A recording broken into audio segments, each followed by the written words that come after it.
berbahagia kami bersyukur kepada-Mu ya Tuhan, untuk waktu yang indah pada saat ini. Kami bersama macam-macam di tempat ini, dan juga setiap saudara-saudara kami yang mengikuti ibadah secara online. Mari Tuhan, turunkanlah anugerah-Mu atas setiap kami. Kami siap untuk mendengar firman-Mu. Mari kudus dan layakkanlah kami. Jamahlah setiap pribadi kami, agar kebenaran firman Tuhan yang boleh kami dengar pada saat ini, kami boleh mengerti dan kami dapat memahaminya dengan baik. Dan firman-Mu membuat kami terus mengasihi. Iman kami semakin dikuatkan, iman kami semakin diteguhkan, terlebih dalam menghadapi setiap keadaan situasi yang ada di sekitar kami. Biarlah kami tetap akan senantiasa mengasihi Tuhan dan mencintai akan firman-Mu ya Tuhan. Terima kasih. Kami siap untuk dengar firman-Mu. Pengurapan kudus-Mu turun atas setiap kami, baik hamba-Mu ini yang memperkatakan firman-Mu maupun setiap umat jemaat-Mu yang mendengarkannya. Terima kasih Tuhan.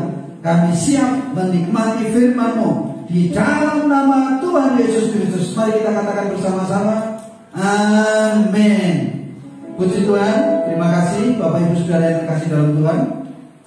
Mari Bapak Ibu yang dikasihi Tuhan, pada kesempatan kali ini kebenaran firman Tuhan saya beri tema persatuan mendatangkan mukjizat. Puji Tuhan. Bapak Ibu, mari coba ucapkan tema ini bersama-sama kembali. Persatuan mendatangkan mukjizat. 1, 2, 3. Persatuan mendatangkan mukjizat. Puji Tuhan. Kita membuka kebenaran firman Tuhan di dalam kitab Injil Markus pasal yang kedua. Injil Markus pasal kedua. Mari Bapak Ibu yang dikasihi Tuhan, kita akan memperhatikan mulai dari ayat 1 sampai dengan ayat 12. Satu perikop ini kita akan bahas Bapak Ibu Saudara. Markus pasal 2 ayat 1 sampai dengan ayat 12. Mohon peran Bapak Ibu jemaat yang dikasihi Tuhan untuk membaca kebenaran ayat-ayat firman Tuhan ini. Bergantian saya ayat 1, Bapak Ibu Saudara ayat 2, dan seterusnya sampai dengan selesai di ayat 12. Perikop yang diberikan oleh Lembaga Alkitab Indonesia, orang lumpuh disembuhkan. Ayat 1. Kemudian sesudah lewat beberapa hari, waktu Yesus datang lagi ke Kapernaum, tersiarlah kabar bahwa ia ada di rumah. Ayat 2 mulai. Maka sehingga tidak ada lagi tempat, bahkan di muka pintu pun tidak. Sementara ia memberitakan firman kepada mereka. Ada orang-orang datang membawa kepadanya seorang lumpuh digotong oleh 4 orang. Tetapi mereka tidak dapat membawanya kepadanya karena orangnya itu. Lalu mereka membuka atapnya dan atasnya. Sesudah terbuka, mereka menurunkan tilam tempat orang lumpuh itu berbaring. Ketika Yesus melihat iman mereka, berkatalah ia kepada orang lumpuh itu, "Hai anakku, dosamu sudah diampuni." Tetapi di situ ada juga duduk beberapa orang. Mereka berpikir dalam hatinya, mengapa orang ini berkata begitu? Ia menghujat Allah. Siapa yang dapat mengampuni dosa selain daripada Allah sendiri? Tetapi Yesus segera mengetahui dalam hatinya bahwa mereka berpikir demikian. Lalu ia berkata kepada mereka, "Mengapa kamu berpikir dalam hati kamu? Manakah lebih mudah mengatakan kepada orang lumpuh ini, dosamu sudah diampuni, atau mengatakan, bangunlah, angkatlah tilammu dan berjalan? Tetapi supaya kamu tahu bahwa di dunia ini anak manusia berkuasa mengampuni dosa. Berkatalah ia kepada orang lumpuh itu, kepadamu kukatakan, bangunlah, angkatlah tempat tidurmu dan pulanglah ke rumahmu. Dan orang itu membangun, segera mengangkat tempat tidurnya dan pergi keluar dari orang-orang itu, sehingga mereka semua takjub karena memuliakan Allah katanya, yang begini belum pernah yang lain.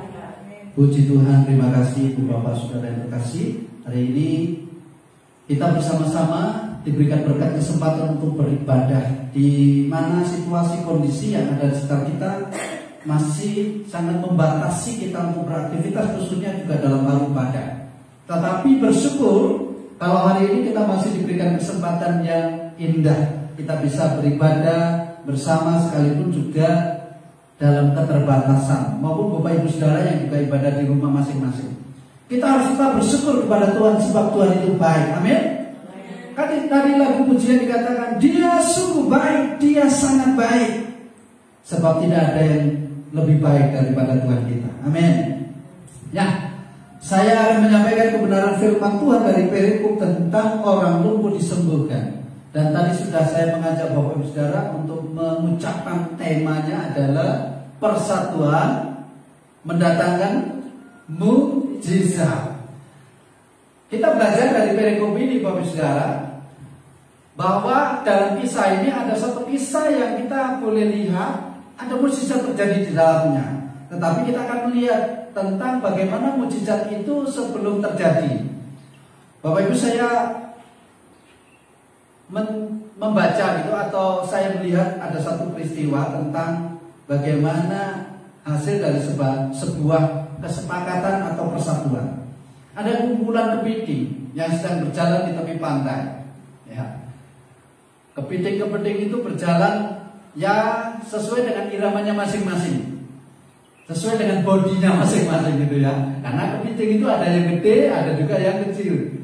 Tetapi saat itu dalam peristiwa itu ada burung Raja Wali yang ingin menangkap mangsanya, yaitu rombongan kepiting itu yang sedang berjalan di tepi pantai. Tetapi dalam peristiwa ini ada satu kepiting yang ternyata adalah seorang yang memimpin kepiting-kepiting ini.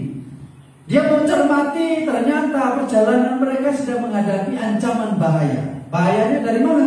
Bahayanya dari burung Raja Wali yang sedang terbang tinggi di atas sana, yang sedang mencari kesempatan untuk bisa menukik tajam turun untuk menyantap mereka. Ketika seekor kepiting yang dalam pemimpin melihat situasi, dan ketika melihat bagaimana reaksi burung Raja Wali yang sedang naik, yang ada di atas sedang mau menukik turun itu, dia segera memberikan isyarat. Nah, tentunya bahasa yang dipakai adalah bahasa kepiting. Saya tidak bisa menggunakan bahasa manusia untuk menerjemahkannya. Intinya dalam kisah itu, kepiting itu memberikan isyarat di saat teman-teman yang lain sedang berjalan menurut gayanya masing-masing, memberikan isyarat, intinya kumpul bersama, menjadi satu. Lalu ternyata kepiting-kepiting yang berjalan tadi beriring-iring itu langsung mendengarkan instruksi itu, langsung berkumpul, langsung membentuk sebuah kelompok kesatuan. Dan Bapak Ibu, kepiting itu punya senjata seperti ini ya. Apa ini namanya? Capit, orang bilang itu capit. Nggak tahu bahasa asingnya apa ya. Kita kenalnya pokoknya senjata yang ini, capit ini, yang bergerigi, yang bisa mencepit dengan kekuatannya, yang bisa juga membuat kita kesakitan kalau dicepit beneran. Semua cepitnya diarahkan ke atas begini. Dan ketika Raja Wali itu menukik tajam untuk menyantap, mengambil apa tadi? Kepiting tadi. Apa yang terjadi? Dia terkejut melihat reaksi daripada kepiting yang biasanya tidak begitu. Artinya Raja Wali itu biasa menyantap mereka. Dan saat itu dia sedang kena apes, orang bilang.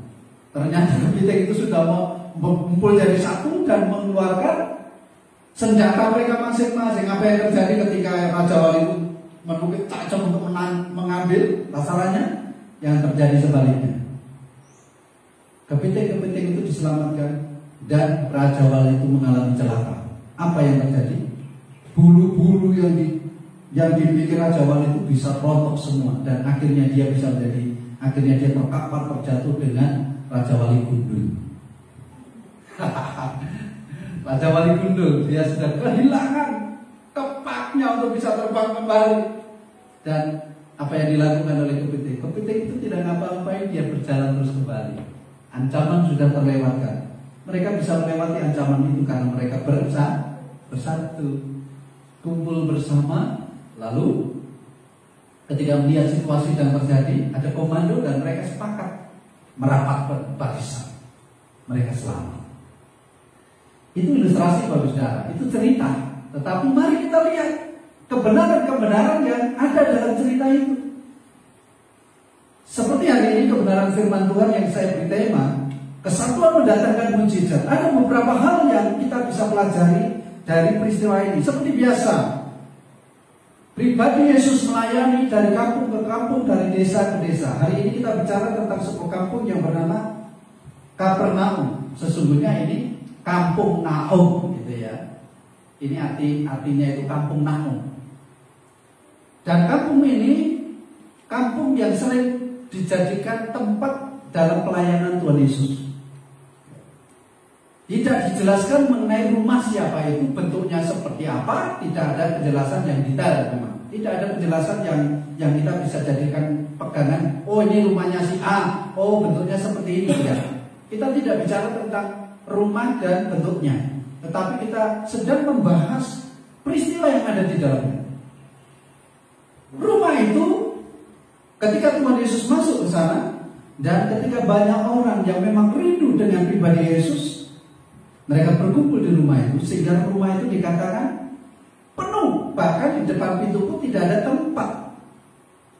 Ada peristiwa yang terjadi di dalamnya. Sekelompok orang menandu, membawa orang lumpuh untuk juga bisa mendapatkan kemurahan Tuhan. Syukur-syukur bisa mendapatkan kesembuhan. Kenapa mereka begitu yakin ketika mereka datang kepada Tuhan pasti akan dapat pertolongan? Kenapa bisa begitu? Karena memang mereka sudah melihat. Dan berita itu akhirnya tersebar dan tersiar. Tuhan Yesus menolong banyak orang sakit disembuhkan. Baik yang buta bisa melihat, yang tuli bisa mendengar, dan penyakit-penyakit lain Tuhan Yesus sembuhkan. Orang-orang ini, atau dikatakan di ayat yang ketiga, ada orang-orang datang membawa kepadanya seorang lumpuh digotong oleh 4 orang. Ternyata 4 orang ini adalah 4 orang yang memiliki sesuatu yang hari ini kita bisa pelajari. Salah satunya 4 orang ini bagian pertama, perhatikan, punya iman kepada Tuhan Yesus. Pertama, punya iman. Katakan, punya iman. Ini yang menjadi hal yang mendasar Bapak Saudara. Orang itu harus punya iman. Iman kepada Yesus. Bukan iman kepada yang lain, bukan iman kepada kekuatan yang lain, tetapi iman kepada Yesus. 4 orang ini punya iman. Kita bisa melihat mereka mengangkat orang lumpuh ini, dibawa kepada Tuhan.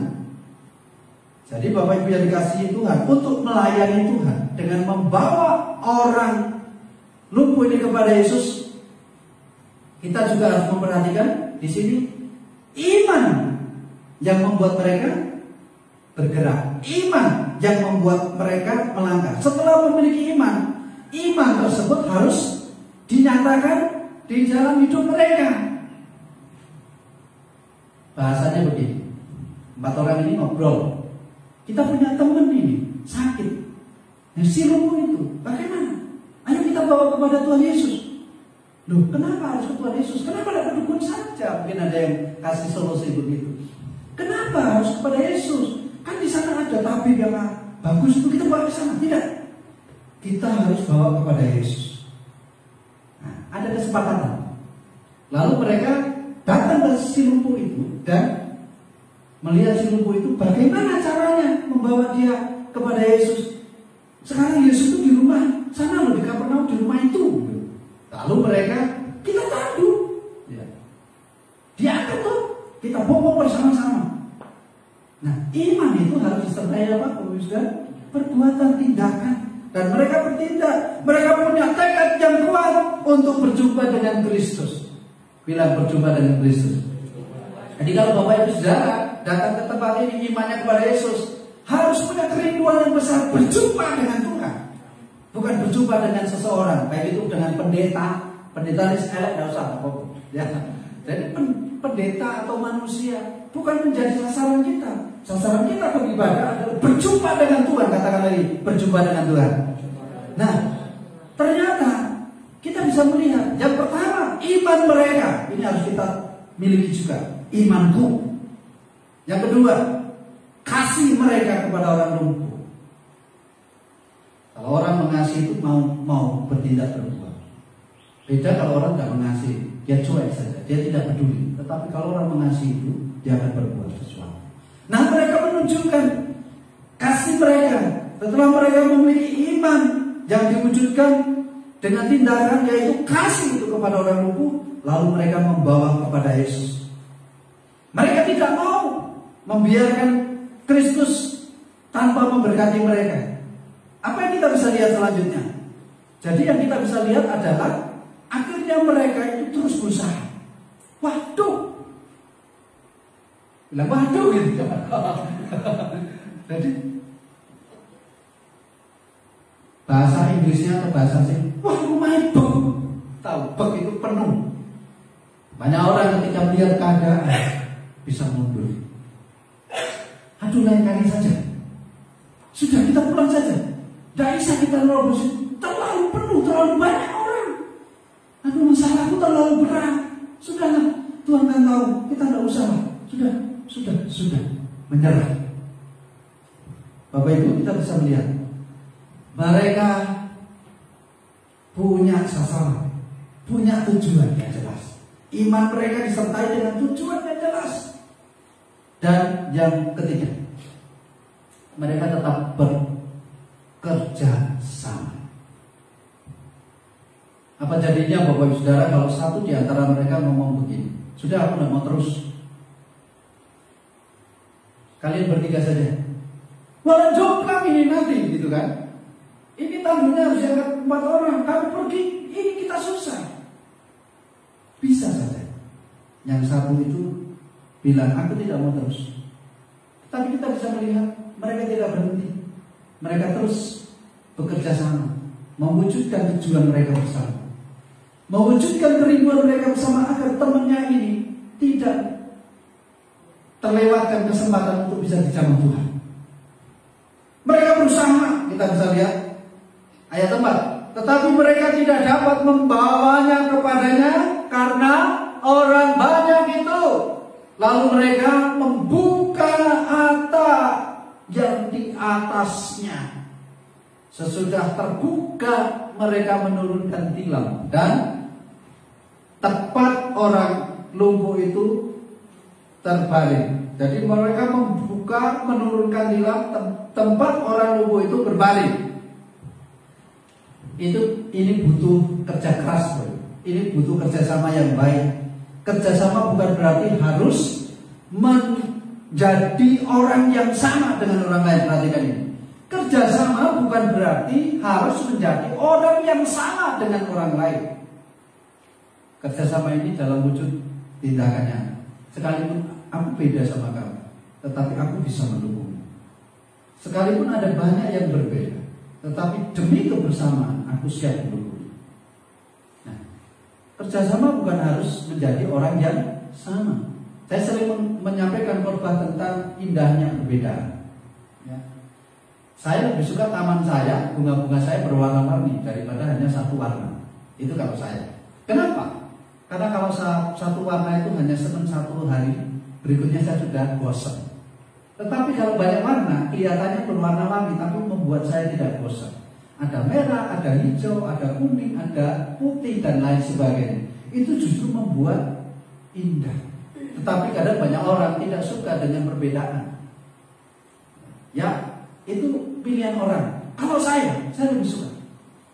Karena prinsip saya begini, berbeda bukan berarti tidak bisa bersama. Berbeda bukan berarti tidak bisa bersatu. Yang menjadi masalah kau tidak mau bersatu adalah ya kemauanmu itu, pemaksaan kehendakmu itu. Nah, yang pertama tadi kita bicara iman, yang kedua bicara mereka kerjasama yang baik, yang kompak, yang ketiga yang kedua bicara tentang kasih mereka, yang ketiga bekerja sama dengan kompak dan baik, dan yang keempat yang kita bisa pelajari dari peristiwa ini, kesediaan mereka untuk berkorban. Tirukan saya, kesediaan untuk berkorban. Yang disebut berkorban itu selalu hal yang kita keluarkan, selalu hal yang kita berikan, itu namanya berkorban. Apa yang kita bisa korbankan? Banyak. Korban waktu, korban materi, korban perasaan. Kadang kita kadang ini suka begini. Aku loh sudah baik loh. Kenapa ya? Kenapa ya? Itu namanya juga korban perasaan. Sudah, tak apa. Oh, memang tujuanku berbuat baik, Tuhan pasti akan tolong. Ya? Itu korban perasaan. Mereka juga korban. Mereka rela meninggalkan kesibukan mereka demi temannya. Mereka rela bersusah payah naik ke soto.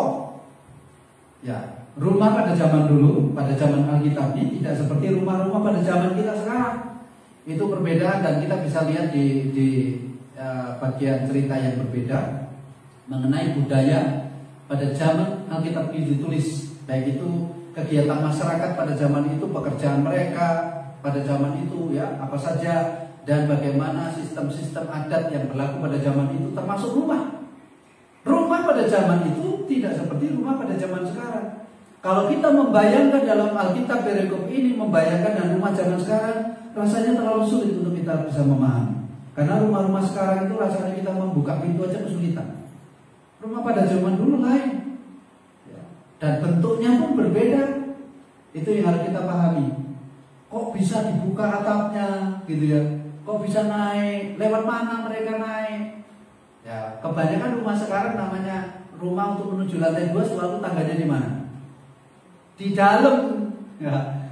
Rumah pada waktu itu di zaman Alkitab ini tangga-tangga mereka itu di samping dan bisa naik.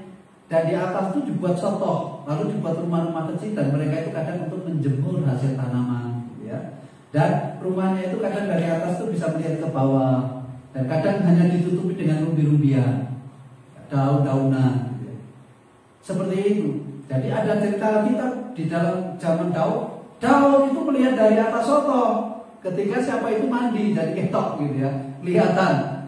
Jadi begitu. Jadi kalau bahasa kita di sekarang ya lihat dari loteng, gitu ya, dari loteng.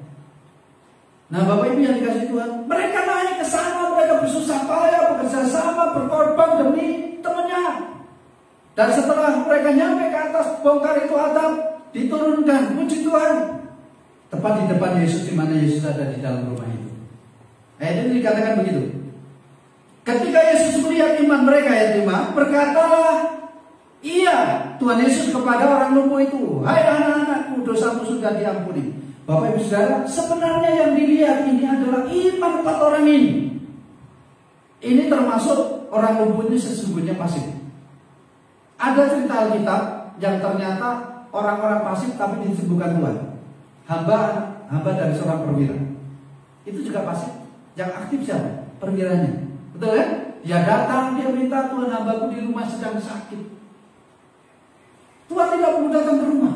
Katakan sepatah kata saja. Dia percaya dengan perkataan Tuhan, hambanya mesti sembuh. Yang dilihat Tuhan siapa? Perwira. Jadi yang disembuhkan siapa? Hambanya. Jadi hambanya itu punya iman yang pasif. Yang aktif perwira. Sama. Di sini yang aktif siapa? 4 orang ini. Imannya yang dilihat Tuhan. Iman bisa dilihat Tuhan, dibuktikan dengan perbuatan. Jadi kalau hanya ngomong iman tanpa perbuatan, kita bilang apa? Mati. Banyak orang di luar sana itu percaya kepada Yesus, perbuatannya tidak ada. Aku percaya Yesus itu Tuhan, tetapi tidak ada tindakan. Iman seperti itu dikategorikan iman yang mati. Ibarat tubuh tanpa roh, mati. Jadi Bapak Ibu Saudara, bagian keempat yang tadi kita pelajari adalah kesediaan untuk berkorban di antara 4 orang ini untuk teman-temannya. Dan yang kelima, kita bisa melihat 4 orang ini tetap fokus kepada visi dan tujuan. Tadi sudah saya singgung di Pak. Mereka punya visi dan tujuan dan tidak ingin digagalkan dengan keadaan apapun yang ada sekarang. Visinya adalah bawa temannya kepada Yesus menjadi sembuh. Itu visi. Ketika ada tantangan, ada masalah, ada persoalan, dia tidak mundur. Dia tetap terus sampai orang ini harus mendapat pertolongan dari Tuhan. Mari kita juga punya fokus yang sama. Mari kita juga punya tujuan. Bukan kepada rintangan. Ada banyak orang lihat rintangan langsung tujuan dan fokusnya hilang. Kalau Bapak Ibu sudah punya tujuan, aku mau setia kepada Tuhan, bukan berarti di depan sana tidak ada tantangan, bukan di depan sana tidak ada rintangan. Tetapi jangan berfokus kepada tantangan dan rintangan. Kita belajar dari Daud, Bapak Saudara. Ketika Daud melihat Goliat, beda dengan cara Saul melihat Goliat. Kalau Saul melihat Goliat, dia melihat rintangan dan tantangannya, lalu dia gemetar, dia kecut hati, dia mundur. Tetapi Daud tidak. Saya sering berbicara tentang ini. Daud punya sasaran fokus yang lebih gede daripada Goliat, yaitu Tuhan. Dan ketika dia memandang Tuhan, Goliat yang gede itu terlihat menjadi kecil. Jadi seandainya saya ada di sini, lalu di sini titik Goliat, di sana ada titik Tuhan. Ketika saya hanya fokus pada Goliat, Tuhan yang besar itu tidak terlihat. Tetapi sebaliknya, ketika fokus dan visi saya adalah Tuhan, Goliat sekalipun besar, lebih besar dari saya, Goliat tetap tidak akan terlihat. Katakan amin. Jadi Goliat tetap kecil. Sama, jari saya ini bisa akan menutupi semua yang ada di depan saya ketika saya fokus kepada jari saya. Jari saya ada di depan mata saya. Ketika fokus saya kepada Bapak Ibu jemaat yang ada di depan saya, jari saya ini kabur, tidak terlihat jelas. Sama dengan fokus-fokus ketika kita sedang membawa kamera.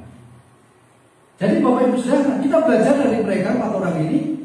Mereka tetap fokus kepada visi, fokus kepada tujuan, bukan kepada rintangan. Ayo tirukan saya. Fokus kepada visi, bukan pada rintangan.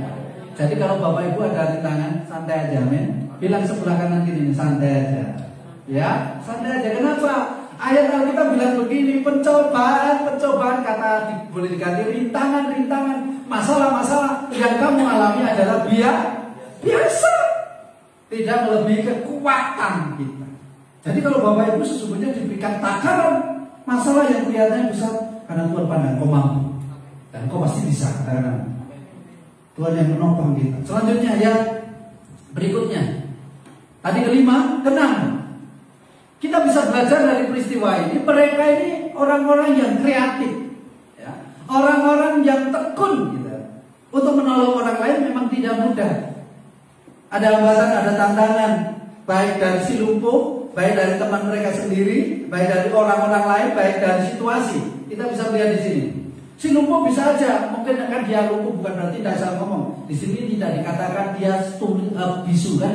Dia bisa bicara. Dia bisa mempengaruhi 4 orang ini. Weslah, aku kesel lagi, aku lapar, aku capek, bawa pulang. Bisa jadi mereka begitu, betul nggak? Terus 4 orang ini iba dan kasihan. Iya ya, kasihan dia. Masa kita angkat-angkat gini? Bisa aja. Bahkan 4 orang ini juga melihat keadaan tadi, tidak usah pulang. Belum melihat hal-hal yang lain, bisa saja membuat mereka mundur. Dan yang terakhir, yang ke-7, yang hebat. Mari kita lihat di sini. Yang hebat, mereka ini tidak mencuri kemuliaan Tuhan. Dari mana orang ini bisa lihat? Mari kita perhatikan. Ya.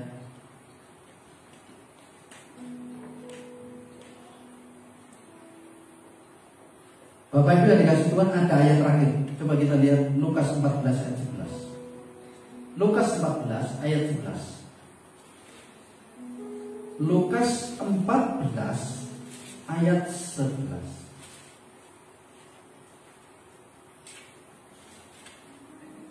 Sebab barang siapa meninggikan diri, ia akan direndahkan. Dan barang siapa merendahkan diri, ia akan ditinggikan. Bagian ini menceritakan begini, Saudara. Ada kalanya ketika orang itu turut andil dalam sebuah peristiwa seperti yang terjadi di dalam Markus pasal 2 ayat 1 sampai 12. Kadang tanpa kita sadari kita bisa menjadi sombong. Itu karena saya. Kalau bukan saya yang mengangkat dia tidak akan mengalami kesembuhan. Ini bahaya yang juga harus kita perhatikan. Sebesar apapun Bapak Ibu Saudara, kalau kau bisa menjadi berkat buat orang lain, tetaplah rendah hati. Katakan amin. Semua yang kita kerjakan hanyalah bagian kecil daripada apa yang Tuhan sudah kerjakan. Jadi tidak bisa dibandingkan dengan apa yang Tuhan sudah buat. Dalam hal ini yang menjadi penyembuh adalah Tuhan. Orang lumpuh itu disembuhkan. 4 orang itu turut andil dalam hal ini tersebut. Tetapi 4 orang ini, kita tidak mendengar berita seperti itu. Karena dia tetap memposisikan diri, tidak ingin mencuri kemuliaan Tuhan. Ini penting bagi kita. Jadi kalau Bapak Ibu Saudara dan saya ingin menikmati mujizat, ayo bersatu. Ya, ayo bersatu, punya iman yang sama di dalam Yesus, punya kasih yang kuat di dalam Yesus. Yang ketiga, kita harus rela untuk bekerja sama satu dengan yang lain sekalipun kadang kita ini berbeda. Yang keempat, mari sediakan diri kita untuk berkorban, menolong orang lain. Satukan visi, satukan tujuan. Yang berikutnya, saya percaya ketika Tuhan melihat itu, ada kreativitas yang akan Tuhan taruh dalam diri kita masing-masing. Ayo Pak Gembala, ayo Pak Pendeta, kita akan begini, kita akan begitu. Jadi kita akan terus bisa melakukan hal yang tepat untuk memuliakan Tuhan. Yang terakhir ini adalah jangan pernah mencuri kemuliaan Tuhan. Apapun yang kau sudah buat bagi orang lain, dan itu adalah suatu dampak yang besar. Mari tetap rendah hati kita. Semua karena Tuhan. Tuhan Yesus memberkati kita semua Bapak Ibu Saudara, dan saya percaya baik yang ada di tempat ini maupun yang sedang mengikuti ibadah secara online di rumah masing-masing, saya percaya hari ini Tuhan menjamah Bapak Ibu Saudara semua. Mari. Yang pertama adalah bagaimana persatuan dapat mendatangkan mujizat. Tentunya buang ego kita. Sadarilah bahwa kita ini tidak mungkin bisa berdiri sendiri.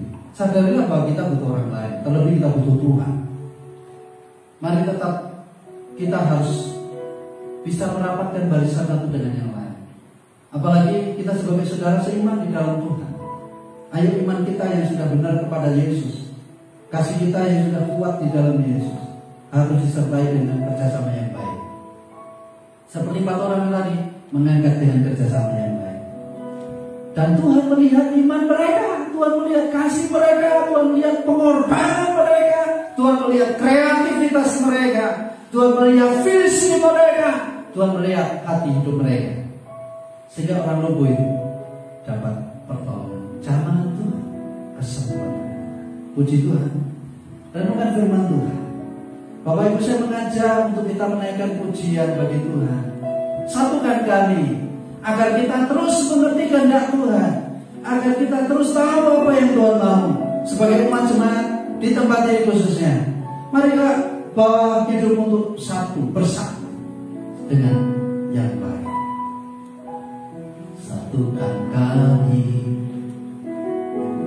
satu dalam kuasa-Mu, sebab kami bersaudara. Biar kami satu, senikah dan Bapa satu, dunia diakan dalam kami. Jadikan kami satu, jadikan kami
ini, baik setiap saudara-saudara kami yang sedang mengikuti ibadah online ini di rumah atau dimanapun mereka berada.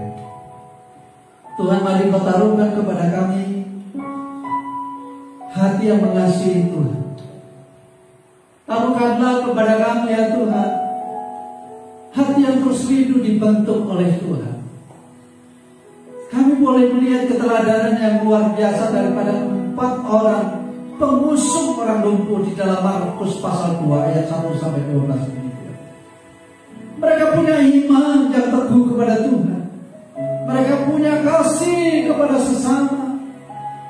Dan mereka mau bekerja sama satu dengan yang lain. Rintangan bukan jadi masalah bagi mereka. Mereka tetap fokus kepada visi mereka, fokus kepada tujuan mereka.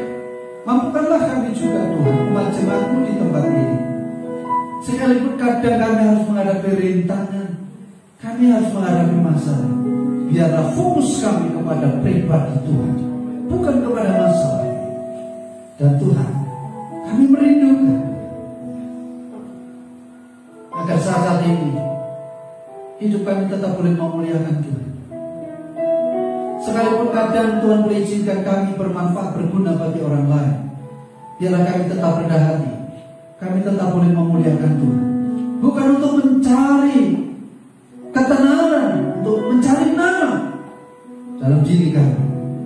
Biar hidup kami tetap memuliakan Tuhan. Berkati macam-macam ini Tuhan. Engkau yang tahu kondisi kebenaran mereka, Engkau tahu masalah mereka. Dan biarlah saat ini Engkau yang menjamah satu persatu, supaya mereka hari ini dikuatkan, mereka dihiburkan, mereka diteguhkan iman mereka, dan mereka tetap mencintai Tuhan, mengasihi Tuhan lebih daripada apapun. Kami bersyukur. Kami percaya hari ini Engkau sudah menolong, karena Engkau sendiri yang berjanji untuk menyertai dan memberikan kekuatan yang selalu baru kepada umat-Mu. Tuhan, berkati umat-Mu, mampukan mereka untuk terus mengasihi. Terima kasih Tuhan, hari ini hamba sudah memperkatakan firman. Kuduskanlah diri hamba-Mu ini. Berkati Tuhan, biarlah firman yang sudah dikumandangkan tertanam di dalam setiap hati, dan mereka sungguh-sungguh dimampukan untuk memahami dan mengerti serta melakukan firman-Mu.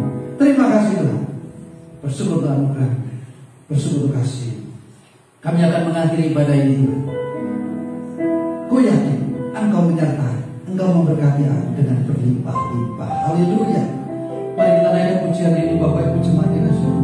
Ku yakin Engkau memberkati aku berlimpah-limpah.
Dia tidak akan meninggalkan dan membiarkanmu.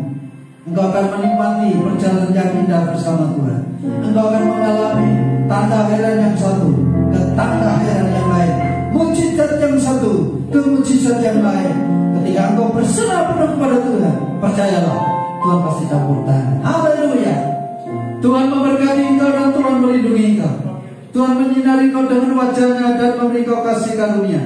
Tuhan menghadapkan wajahnya kepadamu dan memberi kau damai sejahtera. Sekarang pulanglah dan bawalah berkat anugerah damai sejahtera itu daripada Allah Bapa, cinta dan kasih daripada Kristus, pimpinan, penyertaan, perlindungan, penghiburan, pengajaran dalam kuasa Roh Kudus turun atasmu dari sekarang ini sampai selama-lamanya.